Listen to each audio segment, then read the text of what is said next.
Mister Mohammad Nadimul हक साहब।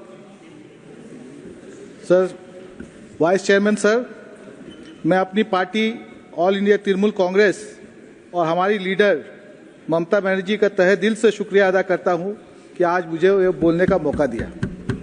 Sir, कहते हैं कि जान है तो जहान है और यही सेहत का राज है। मरकजी हुकूमत अवामी सेहत को मजबूत बनाने के बड़े बड़े दावे करती है, लेकिन हकीकत बिल्कुल मुख्तलिफ है और मुल्क में सेहत आमा की इंतहाई अबतर हालत को उजागर करती है।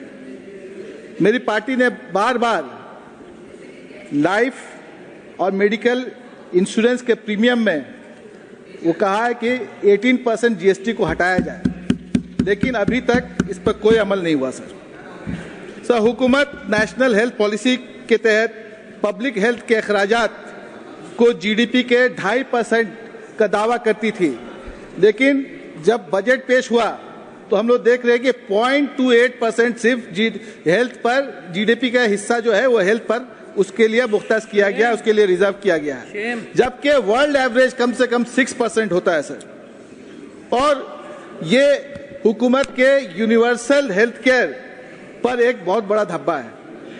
सर, मुल्क में बहुत सारे प्रीमियर मेडिकल इंस्टीट्यूशंस हैं, जिसमें से एम्स भी है, और अगर उसकी हालत देखिए तो एम्स में आज के दिन में 18,256 असामियां खाली है और कल्याणी एम्स में सर 151 फैकल्टी और 812 नॉन फैकल्टी मेंबर्स की भी असामियां खाली है।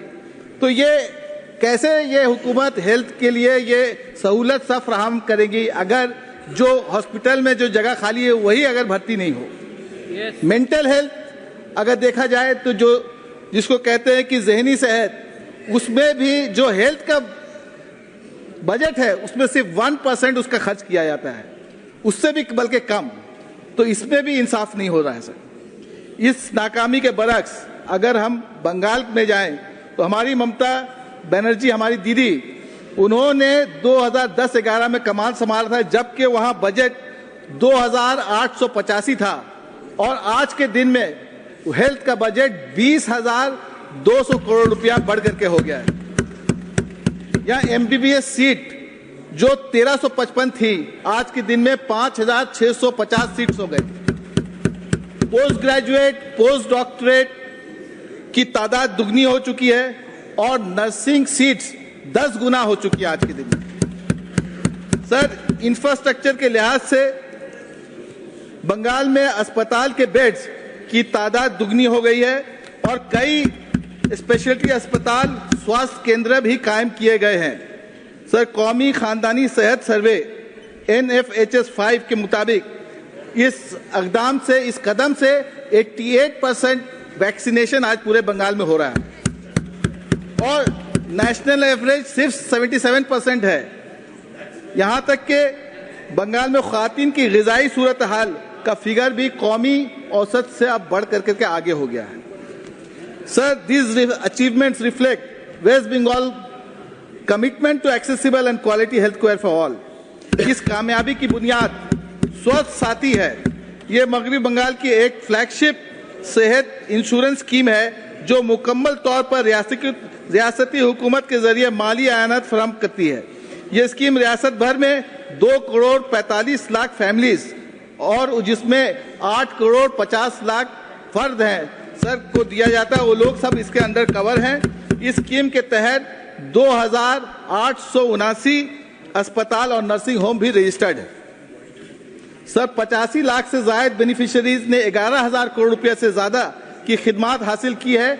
सिर्फ 2023-24 में इस स्कीम के तहत 2,000 करोड़ रुपए से ज्यादा खर्च किया गया है और रोजाना तकरीबन 6,000 मरीज इस सहूलत से फायदा उठा रहे हैं।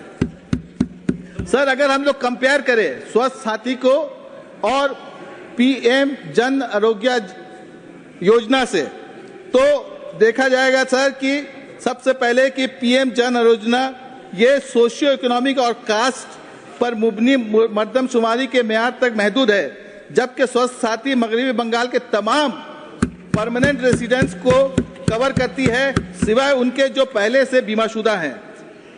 सर, चूंकि ये पुराने डाटा पर इन्हसार करती है, PMJAY में बड़े पैमाने पर अखराज की गलतियां होती है, जबकि स्वास्थ्य साथी बुजुर्ग खातून खाना के नाम पर एक स्मार्ट कार्ड जारी करती है जो शनाख्ती अमल को आसान और जामा बनाती है।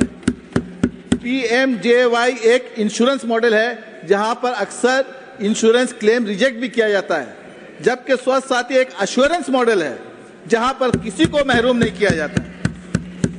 सर, मजीद आगे बढ़े तो कौमी सेहत मिशन माने नेशनल हेल्थ मिशन मरकजी हुकूमत की जानिब से एक फंडिंग में बहुत बड़ा धोखा किया जा रहा है। सर, 60:40 स्कीम का ये शेयर होना चाहिए, लेकिन बंगाल को जुलाई 2023 में 280 करोड़ रुपया पिछला मिला था और 2023 से लेकर के 2025 तक 1 रुपया भी उसमें कहीं पर भी हम लोग को नहीं दिया गया, और अपने पॉकेट से अभी जो बकाया हो गया है 2720 करोड़, इसकी वजह से बहुत बड़ा प्रॉब्लम हो रहा है सर। और स्टेट गवर्नमेंट पर ये पूरे अखराजात के इसका बोझ पड़ रहा है।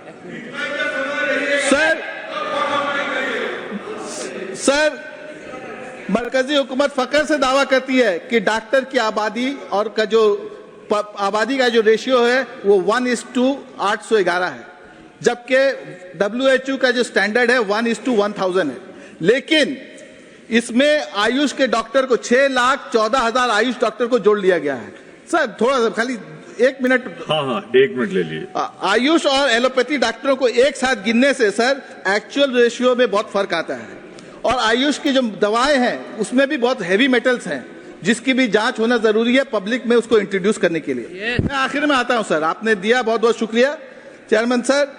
पब्लिक हेल्थ कोई रियायत नहीं बल्कि एक बुनियादी हक है, और इस हुकूमत की नाकामी करोड़ों अफराद को उनके बुनियादी हुकूक से महरूम कर रही है। हुकूमत के दावों और वादों और उनकी अमली कारकर्दगी के दरमियान फर्क पहले से कहीं ज्यादा बढ़ चुका है।